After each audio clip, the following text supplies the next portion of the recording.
watch off so I stick precisely to 10 minutes. I was struck yesterday whilst witnessing what was quite a momentous decision, the unanimous adoption of your new federation strategy. And trust me, unanimous decisions of movements are a joy to national chief executives.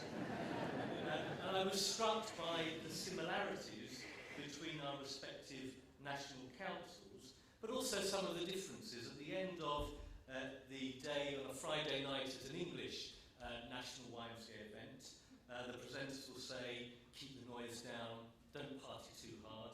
At the end of the Canadian AGM, watch out for the bear.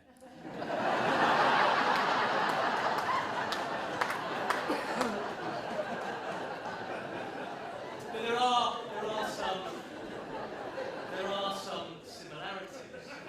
Like you, rejoicing in a federal structure, we have an ambition to be locally relevant, yet nationally significant. In our context, the development of a proactive public policy agenda enables it to ensure that we are nationally significant and can speak with some authority on behalf of our members and the young people and the communities that they are part of. Both of our countries in the last 12 months have been through some interesting times politically. I watched with interest your recent general election with some seismic shifts in the political landscape.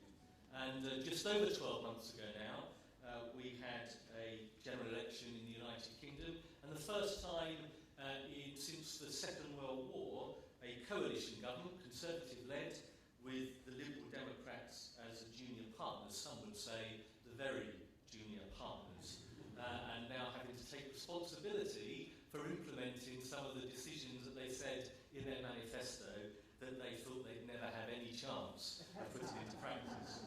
But we all face some significant economic challenges that are directly affecting some of the young people that we are working with.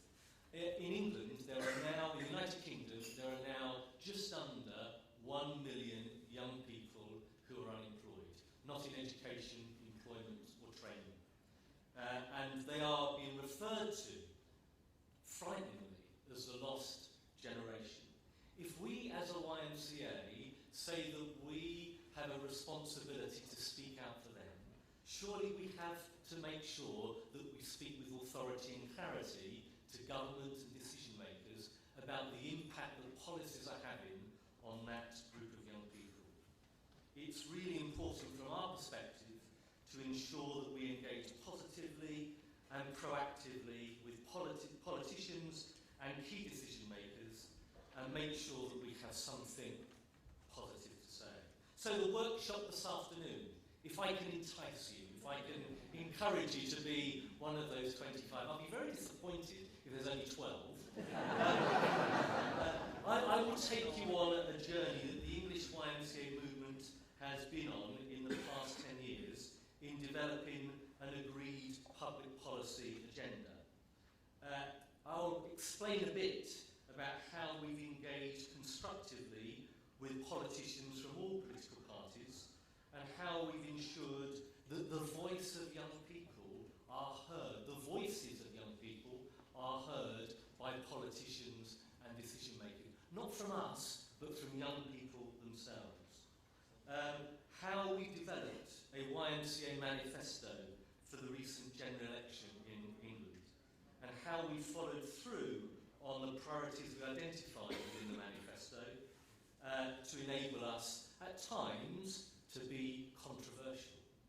And that's enabled us to raise our public profile and ensure that we have the confidence to be speaking out for the constituents that we are passionate about, the young people in their communities. And I'll also say a bit about what we wish we'd have done differently if we were doing it now. So if that's tickled your fancy, then I look forward to